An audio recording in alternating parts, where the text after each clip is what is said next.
Leta pertama kali didiagnosis tuh aku nggak nyalahin pasangan malah, aku nyalahin diri sendiri.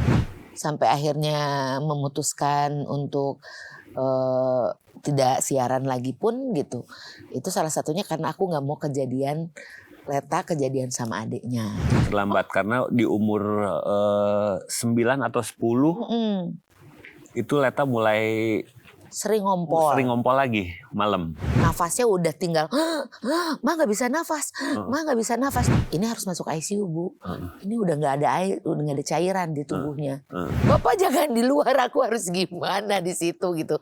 Karena dia nggak tega lihat anaknya gitu kan. Teteh, sampai kapanpun Mama sama Bapak akan selalu berusaha mengupayakan yang terbaik buat Teteh. Jangan takut, jangan suka nggak enak gitu. Kalau lagi sakit terus ngeliat mama bapaknya, kalau misalnya kita lagi nggak punya duit gitu ya, dia suka bisa yang nggak apa-apa deh, nggak usah ke dokter deh, nggak apa-apa gitu. Teteh nggak usah mikirin itu karena mama, kalaupun mama nggak punya duit sama bapak, mama pasti akan berusaha sedemikian rupa biar Teteh bisa sembuh gitu. Karena kan aku kerjaannya bikin ketawa orang ya. Jadi ketika orang terdekat aku tampak lagi sedih, terus aku nggak bisa menghiburnya tuh sedih banget. Hai pemirsa, sahabat saya yang akan bercerita dari hati ke hati kali ini adalah seorang pemeran, pembawa acara, dan penyiar radio.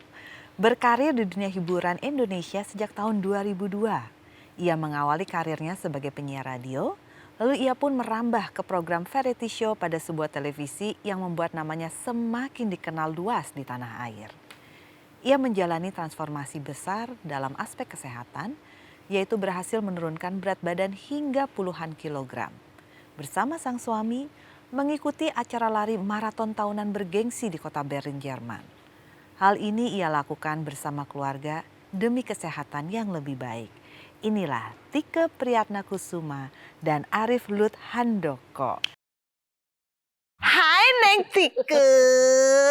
Astaga, ini suami Anda ternyata ya. Aku. Jadi pengantar sedikit ya pemirsa ya. Jadi di DAI TV kan ada program acara tuh Mimpi Jadi Nyata. Saya sering ketemu sama Arif. Sering banget. Dan gak pernah tiba-tiba datanglah informasi. Nanti syutingnya sama Neng Tike. Oke. Sebentar, kok suaminya familiar? Ternyata selama ini berteman dengan sang istri, berteman dengan suami, tapi tidak tahu kalau mereka suami istri. Baru kali ini nih dalam sejarah hidup saya nih seperti karena nggak pernah diumbar-umbar soalnya kan. Kenapa nggak ngumbar? Emang ini pernikahan apa? Aduh, kayaknya juga kurang enak ya dipandang orang gitu. Ampun, paling bisa deh. Tapi nanya dong. Dirimu itu berkarir mulai dari kapan sih? Katanya ini 2002. Sebetulnya sebelum itu. Jadi tahun 97 atau 99 aku lupa ya. Dulu itu pertama kali ikut sama almarhum Indra Safera di Ngobras, ngobrol bareng Indra Safera. Gitu. Oh my God, that was you. Yes, yang suka ambil hadiah. Gitu. Itu sebelum siaran radio. Sebelum siaran radio. Jadi kalau sekarang tuh kan banyaknya penyiar itu adalah sebagai batu loncatan untuk ke dunia TV dan segala macam. Aku tuh kebalikannya, dari TV dulu baru ke siaran. Gitu. Saya masih, ya Allah, terlalu banyak keterkejutan hari ini. Terkejut ternyata suaminya, teman-teman juga. Terkejut lagi ternyata dulu saya ini salah satu penggemar Ngobras. Dan tiba-tiba kayak memorinya, hah? Itu Tike. Iya, yang suka rambutnya aneh-aneh, pakai baju segala macam. Iya. Oh my God, Neng. Oh my God. Jadi tahun 90-an lah mulai berkarir tuh sebenarnya. Tuh, tapi berarti sama Indra Safera almarhum saudara? Masih sepupu. Iya, mamah itu kakaknya bapaknya Kang Indra gitu. Jadi semi nepotisme pada saat itu diajakin, Neng yuk bantuin Kang Indra punya acara di TV gitu kan. Jadinya sebenarnya dari SMA Kang Indra udah pengen ngajakin kerja gitu. Maksudnya itu bantuin dia. Tapi akhirnya terlaksana pas masuk kuliah karena udah bisa ngatur jadwal sendiri kan. Akhirnya gitu, maulah. Disitulah pertama kali kenal mungkin sama TV nasional ya di situ, di Ngobras. Astaga. saya banyak kaget ya ampun. Berarti ada dua hal dalam kepala saya. Antara ini satu keluarga emang jago ngomong semua. Ya Rif ya. Emang ya. Kecuali saya. Diam dia. Kedua, Indra Safera itu pembuka gerbang dirimu ke dunia entertainment. Betul. Oh my God. Kenapa yang akhirnya, kan ya seperti dirimu bilang kan, dari kebanyakan orang dari radio ke televisi. Ini kan malah televisi duluan dan langsung loh menjadi bagian dari acara talk show di era dulu itu susah banget. Betul. Susah banget karena itu benar-benar kan bukan kayak kalau sinetron kan ada beberapa orang. Ini kan selektif banget. Bisa langsung masuk ke posisi itu. Aku masih kaget itu ada Tika. Maaf ya, kayak crash gitu sedikit otak. Oke. Dari televisi, kenapa akhirnya lanjutnya malah ke radio? Kenapa nggak tinggal dilanjutin gitu loh jalan televisinya? Karena kan pada saat itu juga acara talk show juga nggak kayak sekarang yang stripping ya. Kita cuma seminggu sekali kalau nggak salah pada saat itu. Jadi memang waktunya banyak di Bandung. Dari dulu tuh sebenarnya cita-cita pengen siaran. Cuman tuh aku tuh ngerasa mampu nggak ya siaran, karena kalau penyiar itu denger kan cas-cis-cus bahasa Inggrisnya, sedangkan aku kan Sunlis ya, Sunda English gitu, jadi kayaknya kurang kepake pada saat itu. Tapi pada saat di Ngobras itu kayaknya radio juga lagi cari sosok-sosok penyiar yang memang berangkatnya udah lebih dikenal duluan. Gitu, jadilah ditawarin buat siaran di Hard Rock FM dulu, Hard Rock FM Bandung gitu, untuk langsung siaran pagi. Dan kalau dibilang sebetulnya jadi penyiar itu, aku tuh ilmunya cetek banget karena waktu itu langsung dijeblosin. Dapat morning show. Langsung morning show. Makanya kalau disuruh siaran single DJ itu aku nggak mampu. Gitu, karena harus ada tektokan. Pertama kali sama Abi Priyo Sudarmo, terus sama Panji Pragiwaksono siarannya. Abis itu sempet sama Wetandri Ramadan, Iwet. Itu juga sempet siaran bertiga, aku, Iwet sama Panji. Di Bandung? Di Bandung, karena mereka kuliah dua-duanya di Bandung kan. Jadi si orang-orang terkenal itu dulu siaran sama aku. Maaf, Anda memang kurang terkenal apa sampai bilang orang-orang terkenal itu? Anda kan juga terkenal. Cukup. Suka merendah sih orangnya ya, bener. Gak heran deh, dapat suaminya juga yang adem ayem gitu loh. Oke, siaran. Jadi kalau untuk Ngobras sendiri berapa lama? Ngobras itu nggak begitu panjang ya, karena abis 2002 kalau nggak salah. Setahun sebelum meninggal. Betul. Jadi berhenti karena memang udah banyak tuh, karena kayaknya Ngobras juga pada saat itu kayak jadi salah satu pionir untuk acara talk show kan. Udah mulai banyak tuh yang lain-lain, terus Kak Indra kayaknya mau cari bentuk yang lain gitu. Akhirnya sempat bikin di satu stasiun berempat, kita kayak sitkom gitu. Aku, Kang Farhan, Idi Barens, sama Kang Indra dulu apa namanya, Selimut. Apa aku lupa. Sempet lah pokoknya, tapi itu juga nggak panjang juga karena kayak masih coba-coba gitu. Oke. Padahal nama besar semua doh. Oke. Setelah itu baru akhirnya ke radio. Iya. Radio berarti berapa tahun dirimu di dunia radio? Radio kalau dihitung sampai terakhir kemarin siaran tuh. Siaran di Jakarta? Di Jakarta itu ada hampir setengah hidup lah ya. 20 tahun. 20 tahunan siaran radio itu. Oh my God. Tapi masyarakat itu banyak gini. Buat kalau radio itu kan buat yang kita yang orang-orang lokal, mungkin kayak orang Bandung, orang Jakarta tahu karena memang siarannya di situ. Belum streaming ya kayak sekarang, zaman dulu benar-benar masih sesuai wilayahnya. Tapi kan Tike itu kan makin booming di Extravaganza. Betul, alhamdulillah. Itu angkatan awal kan ya?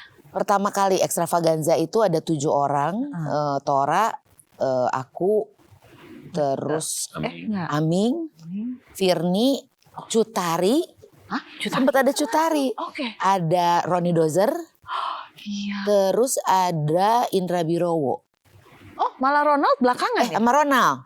Eh, Iya. Pasangan radio Anda Ya, sekian aku tahun lupa, kok malah aku dilupakan lupa. ya? Iya. Sama Ronald, pokoknya ada 7 orang atau 8 orang gitu pada saat itu. Baru di berikutnya ada Sogi, ada Mike, Iya. dan berikutnya lagi gitu. Karena saya ingat ya pemirsa, Extravaganza itu dulu acara yang cukup dibicarakan karena mau orang yang sudah berpengalaman, mau nama besar semua harus casting ulang. Saya ikutan, dapet. Nah, tapi kan kemungkinan waktu itu juga diterima karena mungkin bayarannya paling murah. Bukan karena bagus-bagus amat. Dari situ, enggak, saya nggak percaya. Karena di sana itu benar-benar dicari yang memiliki karakter untuk saling mengisi. Betul, semuanya dibikin unik. Jadi ada yang gemuk, ada yang kurus banget gitu, ada yang cantik, ada yang kurang cantik gitu mungkin ya. Ada yang gagah tapi bisa konyol. Konyolnya tapi bukan konyol yang ini, dengan sendirinya sudah lucu. Itu tuh Betul. satu karakter yang dulu susah ya ternyata ya. Nah, di Extravaganza lah baru dirimu namanya maju. Iya, Berapa betul. tahun ya jalan namanya? 5 tahun 5. Extravaganza, 2005 kalau nggak salah sampai 2009 atau 2010. Pokoknya inget banget waktu pertama kali tayang Extravaganza itu kan live. Kayak SNL kan, kayak Saturday Night Live sebetulnya. Itu adalah pas pemilu pertama kali yang pemilihan langsung, pemilu presiden. Oh, itu tahun berapa ya? 2005 atau 2004 gitu kalau nggak salah. Pada saat itu Pak Oh iya, SBY, benar. Presiden SBY. Ya, dengan lagunya ada pelangi di matamu. Iya betul. Iya benar. Oke, tapi di antara jenjang karirmu sebelum Extravaganza, lalu di antara penyiar radio, pernah ikut kayak kontes kompetisi gitu nggak sih? Kenapa sih harus diomongin itu? Ya, kan saya kan menanyakan dan memastikan faktanya udah sesuai. Tiba-tiba guys saya seperti Aming kayak begini. Jadi di antara, kalau nggak salah udah Extravaganza, Itu udah Extravaganza ya? karena kan sebetulnya memang senang nyanyi. Pada saat itu Indonesian Idol pertama, ada pertama kali tuh kan ada penjurian dulu tuh, yang juri-jurinya bukan langsung juri. Dulu tuh kan Dimas J, terus ada Mutia Kasim, siapa lagi ya? Berempat. Berempat. Berempat Indra ya? Lesmana sama Titi DJ kalau nggak salah. Berempat, iya. Titi bukan yang setelahnya season. Ya udahlah ya. Ya. Pokoknya 4 era orang itu aja. silakan di Google sendiri. Pokoknya ingetnya Mutia Kasim yang mulutnya paling pedes aja. Jadi saringan pertama lolos gitu. Saringan kedua udah ketemu langsung juri 4 itu. Jadi ikutannya Indonesian Idol yang pertama. Terus kalau Mbak Mutia karena pernah megang radio, jadi dia udah tahu. Terus dia tahu juga aku saudaranya Kang Indra kan. Nah kalau Indra Lesmana bilang gini, suara kamu tuh bagus tapi kamu bukan penyanyi, katanya gitu. Jadi kayaknya nyanyinya ya sekedar bagus aja tapi nggak bisa ngenakin sebuah lagu gitu. Kalau enggak mah aku yang juara satunya aku, juara 2-nya Delon tuh aku. Pedenya begitu. Idol pertama banget gitu. Dan sebenarnya tuh itu ditayangin dan sering ditanyain sama orang. Padahal kan kayaknya, duh berharapnya sih nggak ada yang nonton gitu episode itu tuh. Gimana? Gak mungkin. Emang energinya dirimu itu pemikat sekali. Amin. Jadi walaupun mungkin bukan menjuarai untuk panggung bernyanyi, Iya. tapi tetap mewarnai Iya. sebagai. Mudah-mudahan itu ya. Ya benar. Terus pertanyaan selanjutnya yang akhirnya bisa saya tanyakan. Ini gimana sih? Kok jadi Arif sama Tika? Kenapa gak pernah ngomong sih, Rif? Kenapa diem aja setiap kali ketemu gitu loh? Kayak santai aja, ya udah ini kayak gini aja nih. Karena memang kayaknya begitu pindah ke Jakarta, kita soalnya pacarannya semenjak di Bandung. Jadi bukan ketemu di Jakarta, jadi ketemu pas lagi kuliah. Zamannya berarti udah radio. Udah radio. Ketemu Dari sebelum radio. Sebelum radio. Sama siapa Kang? 99 kan kita pacaran ya? Iya. Kita tuh 99 pacaran Januari ya. itu kamu baru siaran. Betul. Jadinya dari tahun 99 kenal, pacaran 7,5 tahun, menikah hampir 19 tahun. Jadi udah 26 tahun, 27 tahunan barengan gitu. Jadi mundur dulu. 7 tahun. 7 tahun setengah. Jadi teman apa? Teman kampus dulu apa? Beda kampus gitu. Lah aku tuh dulu manajer bandnya dia. Astaga. Acak banget ya pekerjaannya. Makanya dulu mama bilangnya aku tuh pekerjaannya serabutan katanya gitu. Karena kayak semua pekerjaan tuh pernah dicoba kayaknya gitu. Oke, sebentar. Ini asli ya. Saya ini belum full baca di sini karena saya pikir udahlah. Udah terlalu banyak pertanyaan di kepala saya. Jadi ketemunya adalah dirimu manajernya Arif, bandnya Arif. Betul. Di Bandung. Di Bandung. Gimana bisa jadi manajer bandnya Arif? Karena pemain bandnya dia itu ada yang satu kampus. Oke. Gitu. Jadi pada saat itu karena udah masuk TV, mereka berharap gini, kayaknya kalau si Tika jadi manajer band kita jadi maju deh, karena soalnya dia udah kenal sama orang TV gitu. Ajas manfaat. Pada saat itu. Dan kenyataannya? Nggak maju juga. Emang nggak bagus berarti. Emang nggak bagus jadi manajer. Aduh, bener. Nggak bagus jadi manajer atau bandnya kurang bagus, nggak tahu. Itu antara dua. Oke, jadi dari manajer dengan talentnya nih. Berlanjut sampai Tika jadi penyiar radio di Bandung sambil kuliah. Sambil kuliah. Itu udah mulai pacaran tuh? Udah pacaran. 7,5 tahun. Apa yang Arif lihat dari Tika? Ibu manajer kan biasanya galak. Enggak sih. Kalau waktu Tika jadi manajer sih itu cuma sebentar paling. Sebentar ya. Sekitar setahun. Karena dipecat. Kan nggak boleh manajer pacaran sama pemain band. Oke, baiklah. Jadi demi hubungan akhirnya selesai lah. Selesai pekerjaan. Iya. Sebagai manajer. Oke. Apa yang memikat? Kembali lagi ke pertanyaannya. Apa yang memikat Arif kepada Tika? Apa ya? Ya apa adanya aja, kita ngobrol juga nyambung gitu ya. Ya itu aja sih. Gitu. Karena mungkin awalnya dari temenan jadi udah tahu banget gitu jelek-jeleknya, bagus-bagusnya. Tapi ternyata walaupun bisa dibilang temen, udah tahu jelek atau bagusnya gitu. Setelah menikah mah ada aja gitu ya. Ya itu beda lagi lah, beda chapter lagi pas nikah ya tetap aja ada sesuatu yang baru, baik yang bagus maupun yang jelek gitu. Setelah 7,5 tahun pacaran masih ada kejutan-kejutan. Oh sampai sekarang? Serius? Sekarang udah married berapa tahun berarti? 19 tahun. Bukan hampir Bu, sudah 19. Oh iya, udah lewat kemarin. Saya lupa. Maaf, saya banyak lupanya. Yang lebih cocok kayak jadi manajer Arif ya. Memastikan, ayo timeline-nya yang benar.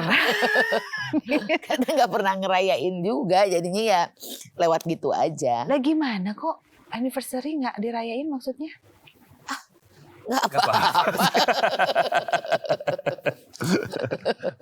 Mungkin nanti kalau 25 tahun lah gitu. Oh iya sekalian gitu ya. Iya benar. Mudah-mudahan inget pada saat itu tiba-tiba ups ya kelewat ini 25 ya. Yang rencana waktu itu mau dirayain. Ya udah ntar tunggu 50 gitu. Oke. 7,5 tahun itu kan perjalanan yang panjang ya. Untuk memutuskan akhirnya menikah. Pertanyaannya, kenapa akhirnya menikah? Sebetulnya kan waktu pacaran itu sebagai perempuan kan pengennya cepet-cepet nikah gitu kan. Pengennya nikah gitu. Tapi dia selalu pikir ntar ya kalau kita udah punya rumah, dia bilang gitu. Kalau aku udah bisa beli rumah, baru kita nikah. Pada saat kita ngomong gitu, kita kerja juga belum gitu. Terus aku bilang, ya punya rumah, ini kerja aja belum. Masih kuliah gitu. Kayaknya masih lama banget nih kita nikah gitu. Akhirnya udah dijalanin aja gitu. Tapi akhirnya di satu titik kita udah mulai kerja, aku udah punya penghasilan, buta lagi. Ya, Arif. kan? itu yang sangat familiar. Oke, tapi belajar saya. Arif. Iya, Arif juga udah punya pekerjaan. Akhirnya dia kayak punya satu titik di mana bilang gini, aku sekarang udah punya mobil, yuk kita nikah. Jadi akhirnya kita standarnya diturunin. Enggak pas punya rumah, tapi begitu dia bisa beli mobil dia bilang yuk kita nikah. Kayaknya gue udah aku tuh punya kendaraan yang bisa nganter kemana-mana gitu. Oke. Point of view dari Arif. Pelan ngomong. Apa yang ada di pola pikir Arif pada saat itu? Sebagai laki-laki yang menyatakan dari awal pacaran bahwa nanti kita akan menikah setelah punya rumah, lalu pertimbangan 7,5 tahun akhirnya ya udah mobil aja. Apa backgroundnya gitu? Apa ya? Ya untuk aku rasa sih 7,5 tahun udah cukup lah untuk mengenal Tike sama keluarganya gitu. Terus ngelihat kondisi kita berdua juga.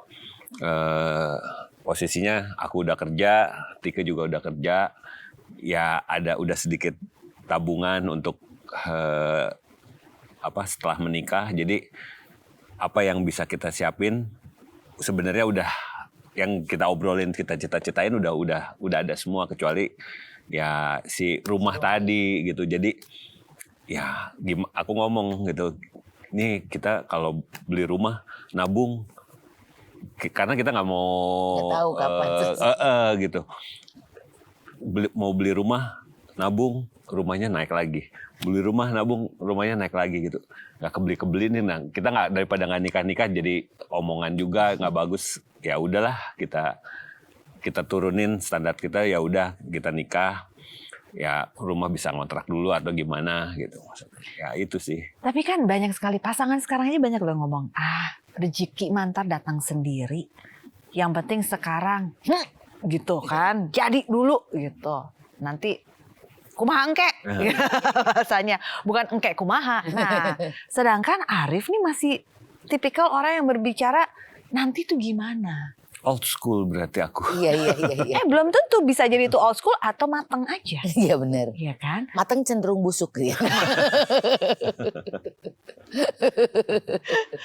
Tapi ini kan sesuatu yang masih cukup, terutama sekarang agak jarang. Ada pasangan yang ada orang-orang yang berpikir enggak, saya harus siap dulu sebelum menikah. Tapi di era itu kan banyak orang yang terjun aja dulu. Coba ceritakan apa sih pola pikirnya Arif untuk bisa menjadi orang yang mengatakan dari awal loh hubungan kan tadi. Awal hubungan mengatakan nanti ya kalau udah punya rumah. Aku shock soalnya 3 bulan pacaran sama dia udah dipanggil sama kakaknya dia almarhum gitu yang, kamu serius nggak? Baru 3 bulan pacaran gitu, maksudnya masih kuliah juga. Kamu kalau serius sama adik aku ngomong sama aku gitu. Waduh, kaget juga sih. Kang nikahin sekarang juga gitu. Ayo kalau mau nikah aku nikahin sekarang katanya gitu. Terus aku bilang serius sih tapi nggak sekarang juga. Nggak main-main. Mau jalanin serius tapi nggak sekarang gitu. Gitu. Jadi ya dari situ aku lihat emang ya emang kita niat serius gitu, maksudnya jadi emang kita cari jalan gimana caranya emang buat bisa sampai nikah. Ya kita masing-masing cari tahu ininya lah. Ya, tapi kita juga mungkin berangkat dari keluarga yang sederhana ya. Maksudnya bukan berkecukupan tapi tidak berlebihan. Jadi kita tuh yang kalau kita nikah terus memaksakan belum punya apa-apa tuh kayak kita nggak punya orang tua yang akan membelikan kita rumah. Kita udah tahu gitu kan. Rumah itu harus kita upayakan gitu. Jadinya pada saat itu oke, karena mungkin juga usia juga udah 30 kalau nggak salah itu. Aku 28. Kita tuh cuma beda 3 bulan doang, kenapa sih? Itu sebel banget. Berarti kamu 29. Kita tuh beda tahun tapi cuma 3 bulan bedanya. Oh, gitu. Dirimu di akhir tahun. Dia di awal tahun banget tapi dia tuh suka ngerasa enggak bedanya setahun selalu gitu. Jadi akhirnya kita bilang ya udahlah kita nikah aja. Bismillah lah gitu. Insya Allah ntar kita akan punya rumah seiring dengan perjalanan pernikahan kita gitu. Oke. Ini kalau saya lihat ya energi antara Tike dan Arif. Saya mesti nanya dulu deh. Sebenarnya Arif Lut Handoko itu nama KTP. Mm-mm. Oke.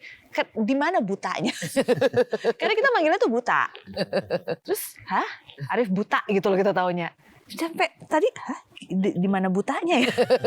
BUTHA. Betul. Sedikit dong. Buta itu buto kalau di Bandung, jadi teman-teman SMA manggilnya karena aku tinggi gede gitu, jadi dipanggilnya buta gitu kalau di Bandung tuh. Karena ada 3 orang yang sama namanya. Ada 3 Arif di sana. 3 Arif. Satu kelas gitu. Akhirnya di dalam satu kelas makanya semuanya namanya ada khas-khasnya masing-masing gitu. Dan terbawalah sampai sekarang. Baiklah. 19 tahun bersama. Apakah di dalam perjalanan itu masih ditemukan hal-hal yang mengejutkan satu sama lain? Oh, tentu tidak ya gitu. Maksudnya kan kayaknya sebuah pernikahan gak ada yang mulus banget kayaknya ya. Bener gak sih? Kan gitu ya, selalu gitu. Nggak tahu. Pasti adalah letupan-letupan kecilnya gitu. Jadi kalau dibilang ada kejutan-kejutan, kayaknya dari pihak aku sih yang sering bikin Justru suka ngambil ngambil jalan-jalan yang kayaknya membuat dia gitu, kayaknya masih sering kaget-kaget gitu ya. setelah 7,5 tahun pacaran masih ada Ya. contohnya. Ternyata 7,5 tahun pacaran itu juga bukan waktu yang cukup untuk mengenal seseorang gitu. Jadi emang setelah 7,5 tahun, 19 tahun plus 19 tahun menikah, ternyata masih setiap hari berubah tuh tetap ada yang baru tuh tetap kita Apa contohnya? Ya banyak aja lah gitu. yang Kalau tidak sesuai atau yang tidak yang tiba-tiba dia beda gitu. Ya kita aja baru sadar bahwa aku ini agak-agak sedikit kalau dibilang OCD ya OCD kayaknya gitu. Karena belok dikit beresin, sapu-sapu, nggak bisa ini harus presisi. Dari zaman pacaran aja udah tahu kekurangannya Tika adalah kalau ngeluarin ATM atau KTP nggak pernah balik lagi. nggak pernah balik lagi ke tempatnya. Kalau aku kesel dan sampai hari ini marah banget selalu gara-gara itu doang. Ya banyak lah, maksudnya suka ngambil. Kadang-kadang kan suka kopeh tuh keras kepala, suka nggak bisa dikasih tahu gitu. Udah suka ngerasa kayaknya ini udah bener deh, walaupun udah dikasih tahu gitu sama dia gitu. Ini tuh jangan gini gitu. Tapi aku tuh suka kayaknya nggak apa-apa deh gini sedikit. Nah, yang gitu-gitunya yang suka kadang-kadang bikin dia kaget gitu. Biasa. Suka tapi enggak gitu. Oke, itu kan yang dirasakan dalam perjalanan, ternyata masih ada nih hal-hal yang tak pikir dirimu ternyata dirimu. Tapi apa yang membuat Arif terpesona pada Tike di awal perkenalan itu? Melihatnya gerakan badannya langsung Apa ya? cepet. Kayaknya kita sih nggak sampai terpesona juga gimana gitu ya maksudnya. Yang bikin jatuh cinta itu deh Ya karena kayak yang tadi bilang kita ngobrol juga kayak teman, nggak perlu basa-basi gitu. Maksudnya kasarnya, aduh mau ketemu Tike nih harus pakai baju apa ya, harus ngomong apa ya, nggak ada gitu. Nggak dari semenjak pacaran juga ya ketemu Tike ya ketemu aja. Jadi nggak perlu setting gimana juga. Sebenarnya tuh aku pikir tuh karena pada saat lagi dari temenan dulu ya, dari temenan itu aku pikir aku yang naksir duluan sama dia. Bahkan kan yang menyatakan bahwa suka tuh aku dulu. Daripada dia tuh kan memang pendiam, saking pendiamnya dia tuh cuman mendem aja. Karena pas abis jadian terus aku ke rumahnya dia, dan disitulah aku tahu ternyata selama ini sebelum pacaran tuh dia suka nulis, bukan diary sih apa sih kayak di buku jurnal gitu di belakang gitu. Dia tuh kayak nulis hari ini pergi ke sini gitu. Jadi sebenarnya kita udah saling suka, cuman karena dia nggak ngomong-ngomong akhirnya aku yang mengambil tindakan. Unit reaksi cepatnya aku. Gimana cara menyatakannya? Kan agak jarang kan, walaupun zaman sekarang udah modern gimana, tapi buat perempuan untuk menyatakan duluan tuh itu butuh rasa dorongan gede sekali tuh. Tapi kayaknya kayak dikasih dikasih kemampuan dan keberanian sama Tuhan itu adalah memang berani aja untuk mengungkapkan perasaan gitu. Pada saat itu yang aku lakukan nggak pakai omongan. Aku langsung mencium dia. Serius? Oke deh. Terus reaksinya Arif? Aku bilang, maaf, aku bilang gitu. Kalau nggak suka nggak apa-apa, aku bilang gitu. Ya. Pokoknya lakukan dulu, nanti gitu. Minta maaf kemudian. Itu. Daripada minta izin lebih Mending susah minta ya, maaf mending aja. minta maaf aja, benar-benar. Itu akhirnya ternyata dia bilang enggak kok aku suka gitu. Jadi alhamdulillah dibalas, kalau enggak kan aku malu ya. Oke. Dan statusnya adalah talent dan manager. Benar. Oh, jadi Gitu. dirimu dulu make the first move. Tapi ternyata dia tuh udah menyimpan juga. Iya Kenapa nggak sih Pak? nggak pernah ngungkapin? Tadinya rencananya niat langsung lamar aja. Enggak sih. Emang takut ditolak kan, biasanya orang kan gitu Ya kan. ada takut ditolak, terus lebih ke ini udah nyaman, maksudnya dengan Ya, nggak perlu ada kata-kata. nggak perlu itu, ngobrol juga udah enak gitu ya, udahlah gitu mau. Nah, ini cerita yang suka bikin masalah antara laki-laki Iya, dengan bener. perempuan. Si laki-laki ngerasa, ya saya pikir udah jalan kok. Si perempuan nanya kapan, gimana, momentumnya apa? Ya untungnya Tika punya inisiatif untuk melakukan langkah pertama. Jadi ada momentumnya. Ini pembuka gerbangnya jelas ya, tanggal, waktu, statementnya seperti apa jelas. Tanggalnya pun 28 Oktober loh, Sumpah Pemudi loh. Benar. Anda sebagai pemudi berhasil melakukan langkah awal membuat pemuda ini menemukan. Ada momennya makanya Titik 28 Oktober. Jadi mesti ingat pertama jadian 28 Oktober gitu. Sumpah Nikahnya? Pemudi. Nikahnya Agustus. Kenapa nggak pas Sumpah Pemudi juga? Nggak Bu, waktu itu jatuhnya nggak hari Minggu sama hari Sabtu. Cari yang praktis. Jadi dari yang udah ada tanggalnya segitu ya udah gitu. Nggak pernah ada hitung ton segala sih ya. Jadi ya udahlah yang kosongnya gedung aja gitu. Oke, mungkin tuh pas tanggal gedungnya lagi diskon Iya, kayaknya bener. bagus ya. Duh, kalau ngeliat pasangan ini selalu ketawa bersama. Pernah nggak sih nemuin momen nangis bareng? Ada pastilah ya. Bisa gitu? Ada ya, kalau misalnya kita tiba-tiba ada satu permasalahan yang tadinya ngotot-ngototan gitu, terus tiba-tiba kita menyadari bahwa kita berdua punya salah yang sama, punya andil yang sama di permasalahan ini gitu.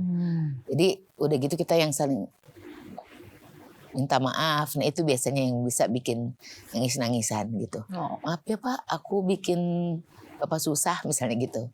Terus dia bilang, dia pasti ngomong, enggak, aku juga punya andil salah karena harusnya aku yang jagain kamu. Yang gitu. Oh my God. Oh. Wow. Wow, itu Karena satu permasalahan kayaknya nggak mungkin terjadi cuman atas kesalahan satu orang. Pasti ada dua orang yang Ya, punya andil yang sama. karena permasalahan suami istri ya berarti masalahnya masalah berdua gitu, maksudnya nggak mungkin permasalahannya datang saya yang bikin salah doang atau Tika doang yang bikin salah, ya pasti ada Korelasi. ada ininya lah, ada apa namanya,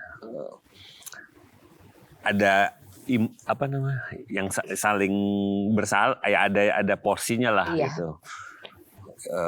Jadi nggak mungkin masalah itu datang ke satu keluarga cuman gara-gara satu orang ini doang yang bermasalah gitu. Jadi kalau emang datangnya ke pasangan ya yang harus Ada. periksa introspeksi ya Dua-duanya. dua-duanya, nggak bisa sendiri. wow. Hebat deh. Hebat kalau bicara. Ya, kalau lagi di Praktek. dalamnya di situ susah gitu. Karena kan kadang-kadang juga maksudnya udah sifat manusia juga kadang-kadang denial dulu kan ya gitu. Walaupun di akhirnya kita suka sama-sama menyadari bahwa oh enggak kok, kita memang punya handle masing-masing gitu di permasalahan itu gitu. Apakah momentum ini juga terjadi pada saat putri sulung ya didiagnosa menderita diabetes mellitus? Iya betul. Usianya masih muda ya, masih SMP 13 tahun. waktu pertama kali didiagnosis. pada dalam rumah tangga apabila ada satu isu terhadap anak, terkadang atau secara umum sih biasa saling menyalahkan. Tapi kan formulanya Arif dan Tike kayaknya udah beda. Pada saat itu seperti apa sih keadaannya dan bagaimana ceritanya sampai akhirnya bisa terdiagnosis sebagai DM? Sebetulnya waktu Leta pertama kali didiagnosis tuh aku nggak nyalahin pasangan, malah aku nyalahin diri sendiri. Karena ngerasa kan dari dia kecil itu jam 5 pagi udah berangkat dari rumah buat siaran. Pulang itu menjelang malam ketika dia udah tidur. Jadi aku ngerasa kayaknya karena aku kurang ada di rumah, kenapa akhirnya Leta bisa kena diabetes gitu. Jadi ada sisi yang menyalahkan. Ini mah salah aku gitu. Karena aku kayaknya kurang perhatian sama anak gitu. Ada di sisi itunya. Cuman ternyata Leta itu kan kebetulan kenanya DM1. Diabetes tipe 1 ya, dimana memang biasanya faktor keturunan gitu, bukan karena ya mungkin ada ya gaya hidupnya. Gaya hidupnya mempercepat dia untuk si itunya pecah lah ya, si sel itunya. Jadi akhirnya oh ya ini memang udah jalan, karena dokternya selalu bilang karena Leta itu spesial gitu, dipilih sama Tuhan tuh spesial untuk kena diabetes gitu. Tapi di awal-awal sih yang berat ya itu ngerasa bahwa duh kayaknya ini memang aku sebagai ibu tuh kayaknya kurang perhatian sama anak gitu. Sampai akhirnya memutuskan untuk tidak siaran lagi pun gitu. Itu salah satunya karena aku nggak mau Leta kejadian sama adiknya gitu. Itu 2021 ya, 2022 enggak siaran tuh. 2022 ketika akhirnya kebetulan memang pada saat itu diistirahatkan siaran karena memang radionya ganti haluan pendengar yang lebih muda. So ya udahlah mungkin memang saatnya untuk jadi ibu rumah tangga gitu. Oke.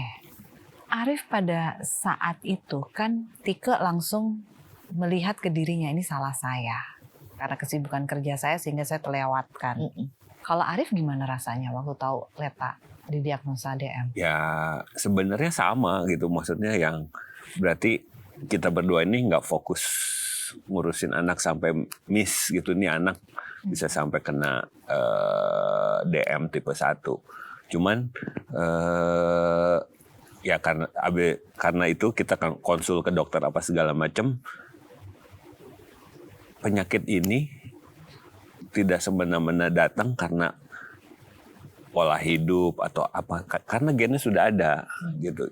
Jadi kapanpun dia akan bisa muncul. Nah, tinggal nunggu triggernya apa. Dia munculnya sekarang emang waktunya segini karena umur si pankreasnya emang sudah tidak berfungsi dengan baik pada saat Leta umur 13 ya. Emang sudah begitu harusnya gitu. Makanya ya akhirnya ya kita karena emang ketemu dengan dokter yang emang bisa menjelaskan itu ke kita berdua ya. Oh ya, kita sedikit merasa tidak bersalah lah gitu. Maksudnya emang ya bukan salah kita banget gitu.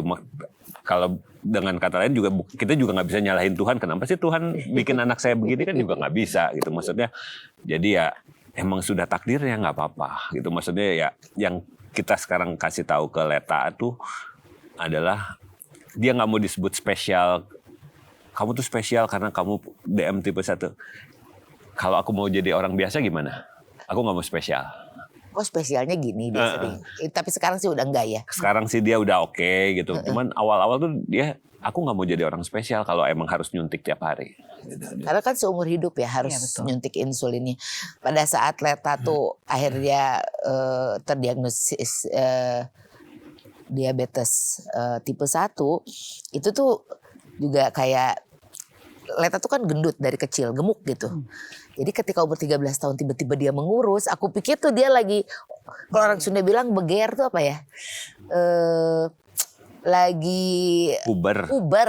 gitu, puber anak-anak gitu. Oh, jadi pengen kurus, pengen apa? Ternyata enggak. Ternyata memang karena gulanya itu dia kurus. Dia kurus banget umur 13 tahun itu. Karena kan insulinnya sudah tidak diproduksi Bekerja dengan secara baik. baik kan. Jadi bagaimana mengetahui awal-awalnya sampai akhirnya ternyata Leta DM tipe 1? Sebetulnya kita mah terlambat ya. Terlambat karena di umur 9 atau 10 itu Leta mulai Sering ngompol. sering ngompol lagi malam. Oke. Jadi ternyata itu salah satu ciri-ciri yang DM. Dia pipisnya banyak, mulai nggak tertahan. Oke, karena gini, kalau pipisnya banyak kan buat orang tua ngeliatnya bagus anak saya. Minumnya banyak dan Iya. dia juga gampang haus. Jadi minum air putihnya Gampang haus, minum air putihnya banyak. Banyak. Jadi itu yang bikin dia sering Pipis. buang air Saya mikirnya kecil. bagus dong. Makanya aku juga ngelihatnya, ini anak kok bagus minumnya air putih terus gitu. Ternyata ya emang harus dicek gitu karena gulanya tinggi, dia merasa kehausan Terus-terusan gitu. sampai akhirnya dia umur 13 tahun itu posisi badannya dia dehidrasi. Total dehidrasi yang sampai pengen pipis dia nggak bisa pipis, nggak ada airnya. Udah nggak ada air yang dikeluarkan, jadi dia pengen buang air kecil tapi nggak ada yang bisa dikeluarin. Nafasnya udah tinggal, mah nggak bisa nafas, mah nggak bisa nafas, dia bilang. Kayak gitu. orang tenggelam gitu. Itu pas lagi COVID kalau nggak salah kan ya. 2020. Jadi kita bawa ke rumah sakit. Waktu itu harus cek dulu Itu PCR apa? Ya. harus Swab PCR gitu. dulu. Abis itu tapi kita menolak karena ketika abis PCR harus disatuin sama orang COVID. Jadi kita pikir enggak, kita mau bawa ke tempat lain aja. Kita ganti rumah sakit. Ternyata si rumah sakit ini bilang ini harus masuk ICU Bu. Ini udah nggak ada air, udah nggak ada cairan di tubuhnya. Itu langsung pasang kateter karena memang langsung pakai pakai infus dan segala macam, diperiksa darah, gula darahnya 600 pada saat itu. Iya. Tinggi banget, udah nggak sadar. Terus susternya cuma ngomong gini, Ibu, untung Ibu nggak telat bawanya. Kalau misalnya telat, anak ini udah lewat. Udah minta persetujuan pasang ventilator dan segala macem. Dia lari keluar. Aku bilang, Bapak jangan di luar. Aku harus gimana di situ gitu. Karena dia nggak tega lihat anaknya gitu kan. Jadi ketahuannya tuh sebenarnya udah terlambat. Ketonnya udah tinggi. Pada saat itu disebutnya KAD. Itu pertama kali dia KAD. Jadi keton dalam darahnya tinggi. Asam di darahnya tinggi, itu yang bikin dia nggak bisa nafas. Dan memang KAD ini yang paling dihindari sama anak-anak yang diabetes gitu. Jadi penyebab taunya bukan karena ngeliat gejala awalnya, cuman sampai di momen Iya. kritis seperti itu, Sampai- sampai lagi nggak bisa nafas, Iya. dibawa ke rumah sakit. dan ternyata keadaannya sudah Udah nggak ada cairan sama Jadi sekali. 2 hari sebelum dia KAD itu dia main sama Jalan. teman-temannya. Turun dari mobil, kata dia cerita sampai rumah, turun dari mobil dia jatuh. Dia jatuh. Nah, dari situ abis itu dia agak sesek. Aku pikir karena waktu itu zaman COVID, ayo kita tes aja. Kita tes COVID. Negatif. Gimana, enakan nggak? Enggak sih gitu. Mau periksa, waktu itu sempat periksa ke dokter ya. Periksa ke dokter, nggak ada apa-apa. Karena nggak diperiksa darahnya. nggak Karena waktu itu kan lagi ininya COVID banget gitu. Nah, baru yang lusanya tuh setelah jatuh itu baru ketahuan yang dia, aku pipis tapi nggak ada airnya gitu. Aku pengen pipis tapi nggak ada airnya. Terus aku ini kok makin sesak katanya gitu. Itu pagi-pagi banget, jam 6 pagi, jam 5 gitu dia. Kita bawa ke rumah sakit. Ya itu tadi, ternyata udah 600, hampir 600, 580. Dan diawali gejalanya dari usia 9 tahun itu tiba-tiba ngompol, jadi rasa pipis yang tidak tertahan. Iya, Ya, Sama kurus. Kurusnya itu berarti di usia berapa? udah SMP ya itu. menjelang SMP itu dia yang kurus banget. Enggak, maksudnya cepat waktunya yang tiba-tiba kurusnya itu. Setahunan Sebenarnya adalah. pas kita lihat-lihat fotonya lagi, aku ngeliat ini anak emang gak sehat, kurusnya kurus banget. Jadi foto-foto tuh yang sayu gitu ya, Iya. pas kita lihat-lihat tuh kita pikir Tahun terakhir lah. tahun terakhir tuh yang gitu yang sayu dan segala macamnya. Tapi dia tetap ceria gitu, bukannya anak yang gimana gitu. Jadi makanya tidak terfikir macam-macam, Nggak pikirnya ya pernah memang terfikir puber, Iya. ya dengan sendirinya badannya mengikuti sampai kejadian. Kak Ade. Wow, membawa anak ke ICU, itu gimana rasanya?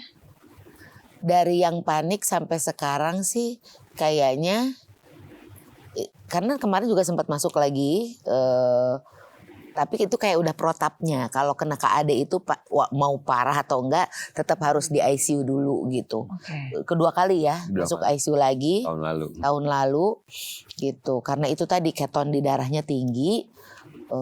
Tapi kita udah yang lebih tenang gitu karena memang pada saat itu juga keadaannya nggak separah yang awal gitu. Yang pertama sih, wah, hancur hati mah ngelihat anak gitu. Terus kan memang dibikin tidur ya biar nggak gelisah karena kan dia pertama kali pasang kateter dan segala macemnya gitu. Terus kita nggak boleh ada di dalam kan, harus nunggu di luar. Itu pun karena lagi COVID, jadi kita dapetnya NICU ya apa? Iya. Iya kalau nggak salah.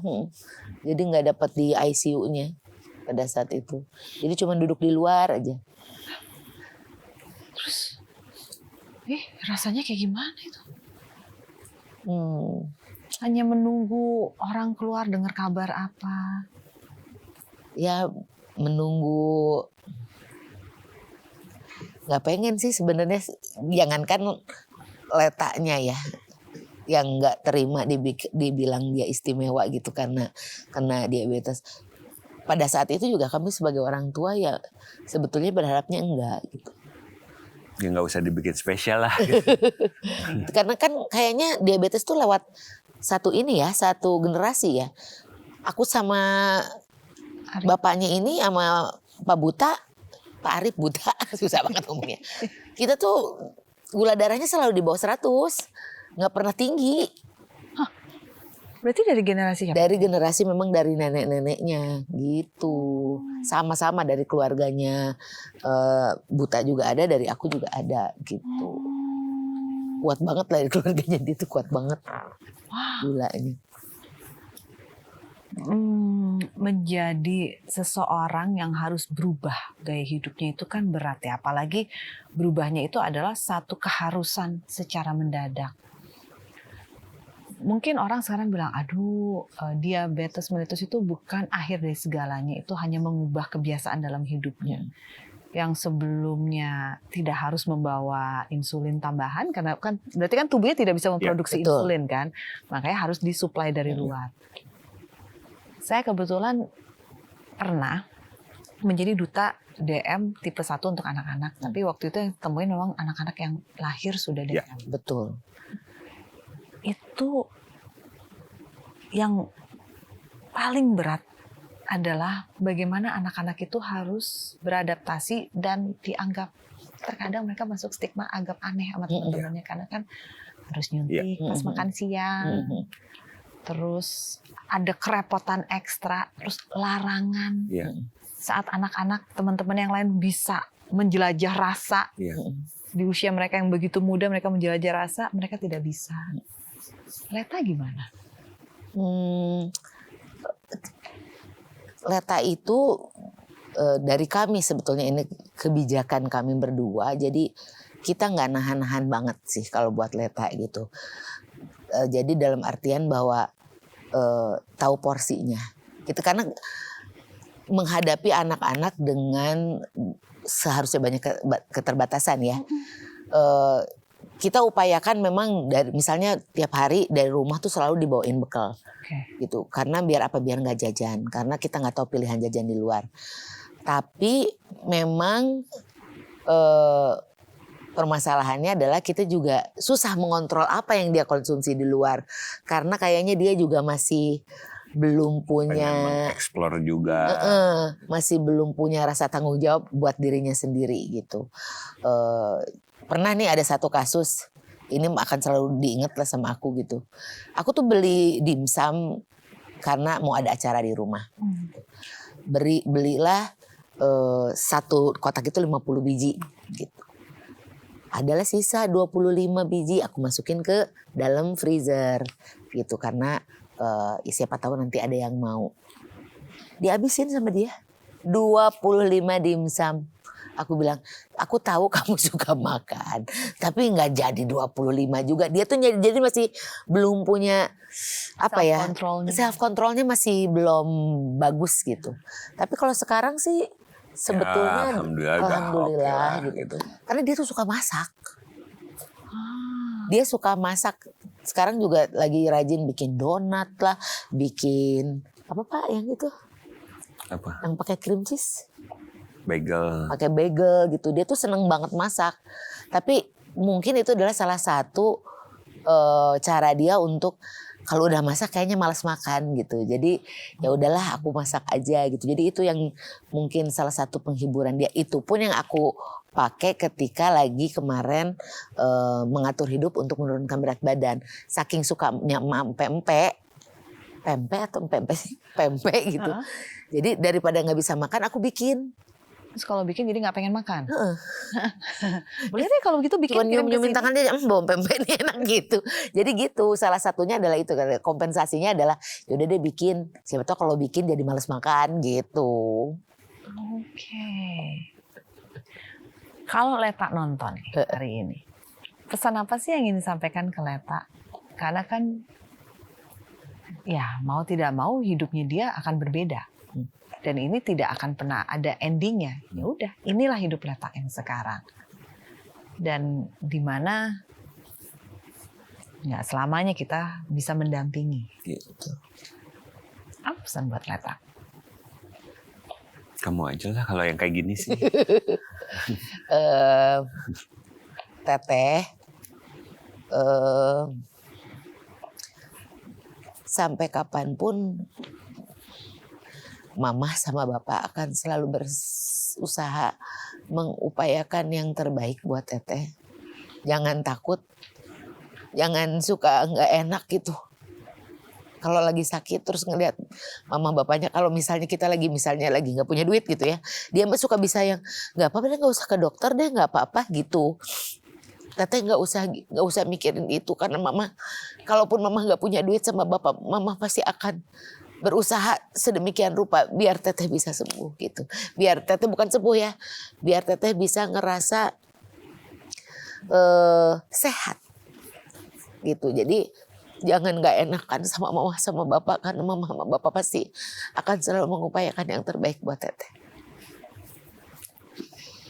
Karena udah gede jadi kadang-kadang dia suka ngerti kalau, duh kayaknya si mama sama bapak lagi nggak bagus nih pendapatannya, aku nggak ini gitu. Bisa. Teteh tuh udah kayak begitu. Beda sama adiknya yang masih la gitu. Dia gak mau ibunya punya duit, bapaknya gak punya duit, tetepnya memintanya jajan gitu. Kalau kakaknya kayaknya udah lebih ngerti gitu. Terus berarti kan didiagnosa 2022, sekarang kan 2025. Udah 3 tahun 2020. nih. 2020? 2020. 2020 2021. 2020. Iya pas Covid. Pas Covid banget Iya, ya. iya. Ya ampun, lagi serem-seremnya itu orang. 2020 itu udah 5 tahun nih. Betul. Menjalankan hidup yang berbeda nih Leta. Ada yang berbeda nggak dari Arif? Kabar yang saya dengar, sampai sekarang kalau Leta lagi nyuntik, Arif nggak mau lihat. Ya masih gitu. Ngingetin ya, cuman untuk lihat langsung aku nggak mau gitu. Cuman, Ngilu. ya belum terima lah gitu maksudnya. Begitu keluar dari rumah sakit kan dia tetap harus periksa yang periksa Habis. gula darahnya tuh sehari 7 Iya. atau 8 kali yang Sebelum makan, sesudah makan, sebelum makan, sesudah makan, 3 sebelum kali, tidur. bangun tidur, sebelum tidur, sama tengah-tengah tidur 2 kali. Nah tengah-tengah tidur ini aku yang bikin, aku yang lakuin gitu. Jadi aku bilang sama Leta, kamu tidur aja, nggak usah aku bangunin, nanti aku periksa. Aku Periksa cek darah. darah kamu. Jadi nanti masuk di memori si alatnya, nanti aku catat buat laporan ke dokter ya. Nah, itu jam 12 sama jam 3 pagi. Itu aku bikin aja. Jadi kamu nggak apa-apa. Itu aku berani, nggak apa-apa. Cuman kalau dia sebelum makan dia nyuntik, terus sebelum tidur kan ada yang jam 9 dia suntik lagi. Aku belum bisa, cuman bisa ngingetin aja gitu, maksudnya. Ayo, udah suntik belum? Gitu. Ayo udah suntik belum? Gitu. Ini aku baru tahu juga. Dia baru ngomong sekarang. Bapak nggak pernah ngomong sama. Nggak usah. Tidak bisa menerima dalam arti kata, apakah ada kayak rasa menyalahkan diri? Mungkin ada gitu maksudnya.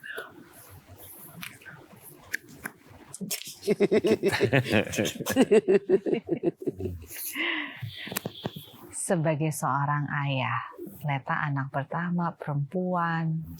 Biasanya kan bisa dikatakan cinta pertamanya seorang anak perempuan adalah ayahnya. Terus ayahnya sedemikian perhatiannya. Dan sedemikian perasaannya begitu attach. Saya perhatikan kamu, tapi memang mungkin ada hal ini.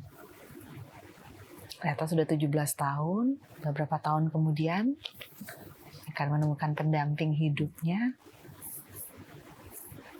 Bagaimana rasanya jika saat itu tiba, yang dimana mungkin akan ada rasa tanggung jawab ataupun ritual-ritual yang harus dipindah tangankan ke suami. Gimana, Ren?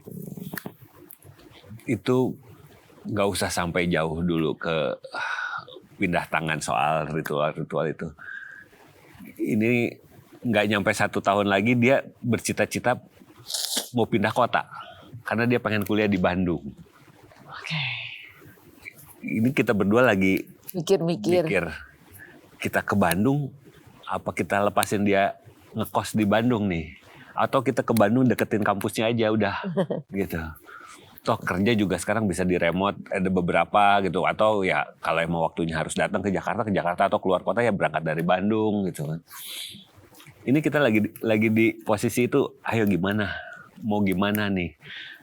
Tapi dia kayak pengen emang antara pengen kita juga pindah ke Bandung semua, atau Pengen mandiri. emang pengen coba mandiri juga. Jadi kayak tiba-tiba kemarin ngomong, aku pengen nyoba UI juga deh. Ya kalau dia pengen UI ya kita tenang dong. Maksudnya masih di sini juga di Jakarta. Tapi aku pilihan kedua deh UI-nya. Pilihan pertama tetap ke Bandung aja. Lah gimana sih? Gak bisa dong gitu kan. Jadi ya ini dia juga belum firm 100%. Aku ke Bandung deh. Mau keterima nggak keterima di PTN, aku kuliahnya di Bandung aja gitu. Kemarin ada sempat itu tapi longgar lagi gitu. Jadi ya emang kita lagi nunggu, ini mau gimana mutusin nih. Kita emang benar-benar balik lagi ke Bandung atau emang stay tetap di sini kita lepasin Leta ngkos. Ya, karena kan kalau kita lihat juga si Teteh masih belum belum mandiri lah gitu. Kadang-kadang tuh masih kita lihat di belakang pintu, ini cucian baju segini banyak kok gak dimasukin ke tempatnya kayak gitu-gitu. Jadi bisa nggak ya kalau dia sendiri gitu, jangankan menikah gitu. Ini kalau kuliah terus dia tinggal nggak bareng kita, aduh takutnya tuh berantakan banget kamarnya gitu, atau nggak abis makan nggak dicuci lah dan segala macemnya gitu. Padahal kan udah selalu diingetin dari dulu, tapi ya mungkin masih belum, ya itu tadi masih belum mandiri anaknya gitu. Tapi ternyata anak-anak sekarang banyak banget. Iya betul. Ngobrol dengan orang tua yang lainnya Sama gitu. persoalannya. Ternyata emang persoalannya seperti tidak bertanggung jawab gitu dengan yang habis makan dibiarin, mungkin tergantung sama mbak apa segala macam. Sementara bapaknya kan ini agak-agak sedikit yang OCD. harus diberesin gitu kan, nggak terima gitu.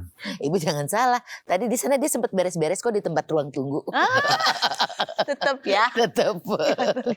Mata nggak bisa.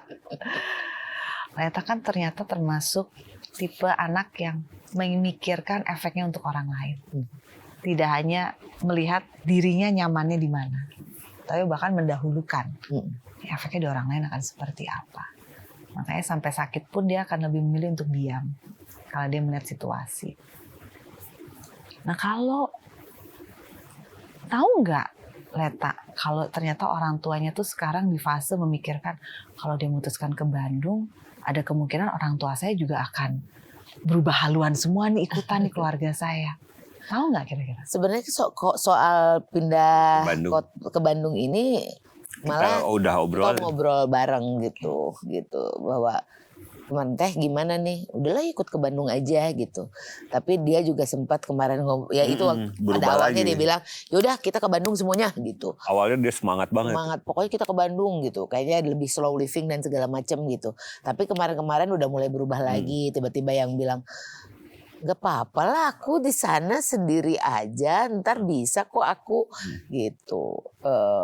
Mama sama bapak di sini aja di Jakarta. Jadi itu sekali lagi mungkin tadinya dia pengen ditemenin terus dia kepikiran, aduh ntar kerjaan mama gimana, kerjaan bapak gimana, masih mobile.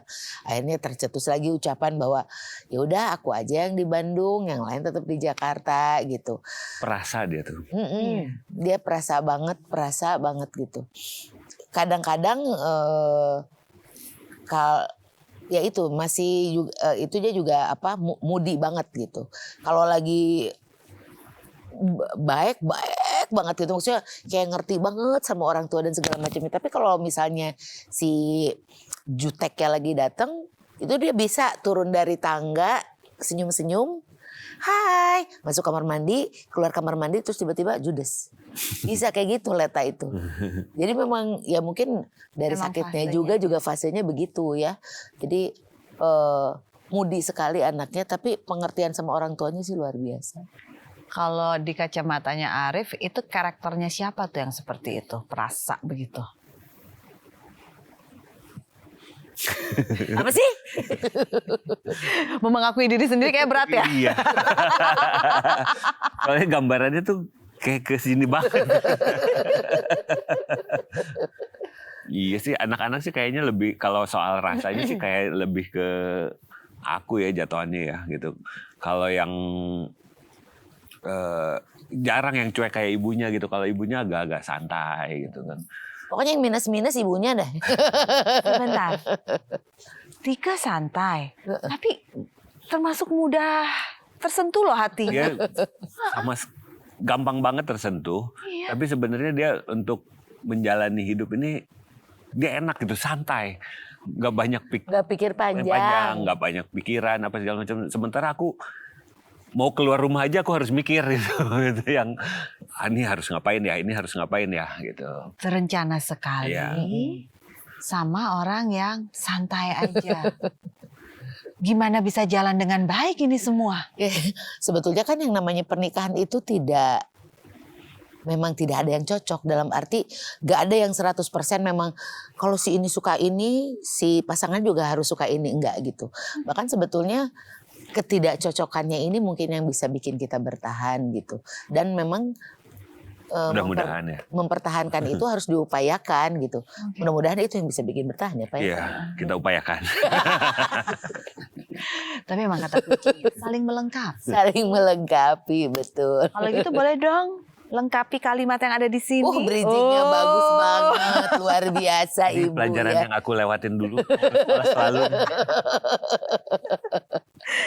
Karena di sini isinya kalimat-kalimat yang belum lengkap. Oh baik, Jadi silakan. lengkapilah ya. Ya, siapapun yang memegang kertasnya harus melengkapi kalimat itu dengan apa yang dirasakan untuk lawan bicaranya. Benar Jadi deh, siap aku dulu ya. silakan ya. Milihnya sih dirimu dulu, ngomong duluannya belum tentu. Oh, iya. Iya. Aduh ya Allah, mudah-mudahan nama aku yang keluar. Arisan kali. Oke. Nah sekarang pertanyaannya, mau siapa dulu? Bapak dulu. Ladies first. Oke. Awas ya. Gimana bukanya? Ternyata isinya sama semuanya. Enggak, beda kok. Ya udah dibantah lagi sama aku. Aku jelek loh gitu. Belajar bahasa Indonesia. Gak usah nangis-nangis ya. Diomongin aja langsung. Ah.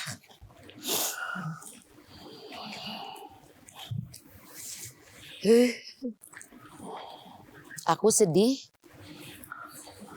jika kamu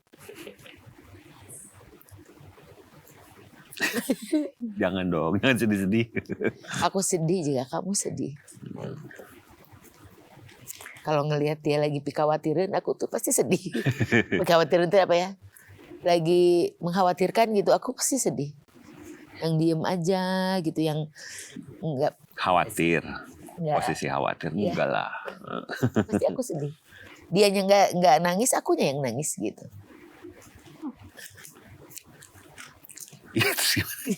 Sekarang kamu Tapi segitu perasaannya ya Tike ya. Iya. Ternyata ya.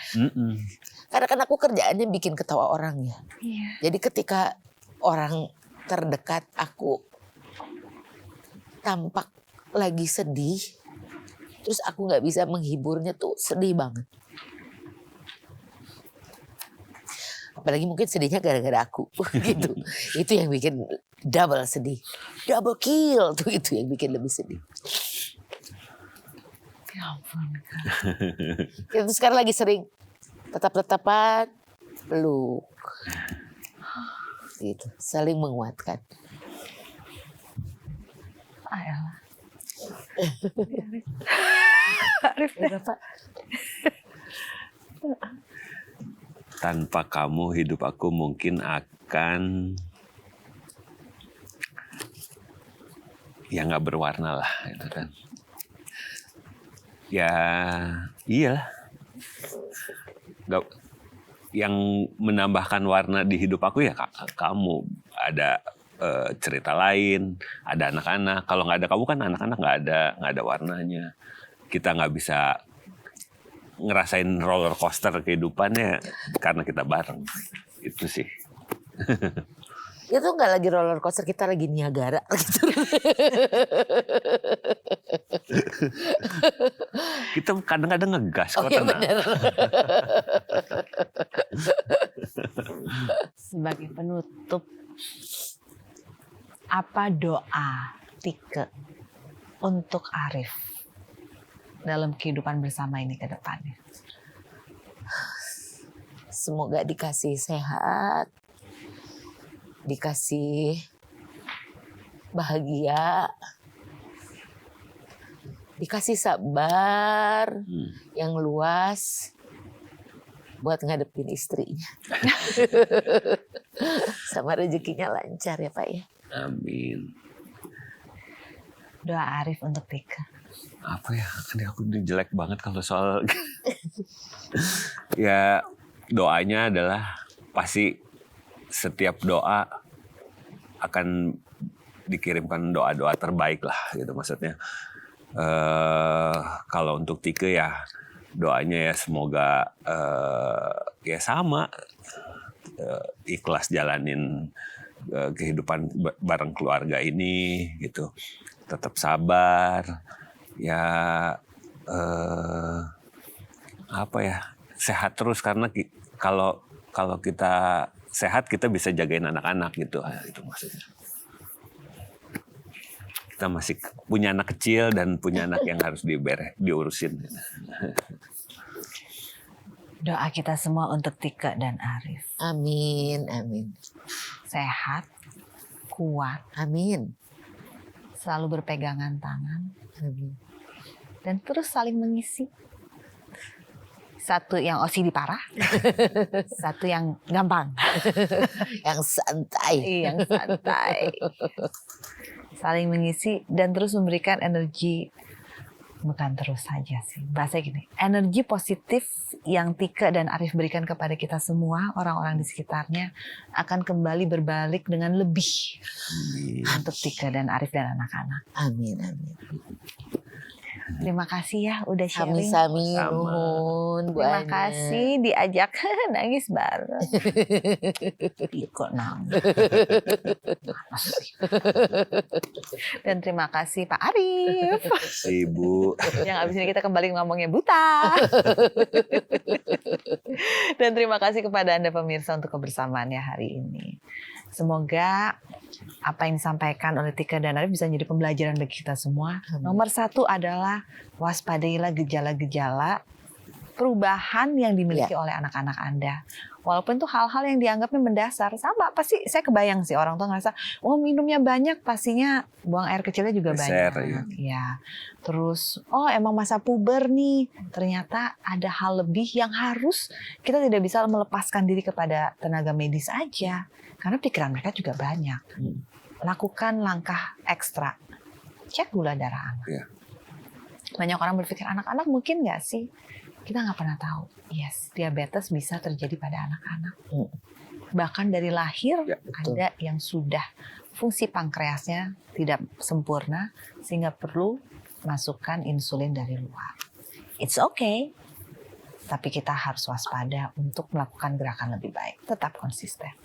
Terima kasih once again. kasih. Sami, terima kasih. Terima kasih. Kita berjumpa lain kesempatan ya pemirsa. Saya Nyedinov pamit. Sampai jumpa.